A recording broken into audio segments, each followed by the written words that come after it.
The worst thing I can do as a man is wait for 30 days or 90 days, pretend. You see, I'm pretending, so I'm selling to her vision. Once I wait for 90 days, she's thinking Maveka is fully committed to staying. Nothing said I'm not committed to staying, but the problem is now Maveka is having you with a bit of anger issues. You made me wait for 90 days? Oh, I'm going to show you. You ain't seeing me after I beat this shit. But when we were at Art Cafe having coffee and I told you I wanted you and you told me you wanted me, we've been having sex for 90 days since then. Do you see what I'm saying? Mm-hmm. Now I'm not skewered to want to run away, but because I've had to wait, I'm now having sex with you with malice.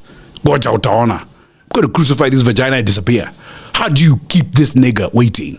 Whereas if we just combined our energies, we'd just be having sex for 90 days and beyond. Do you know what I'm saying? The problem is there's this ideology that all men just want to have sex and run. Those are not men, those are boys. Let's put it this way.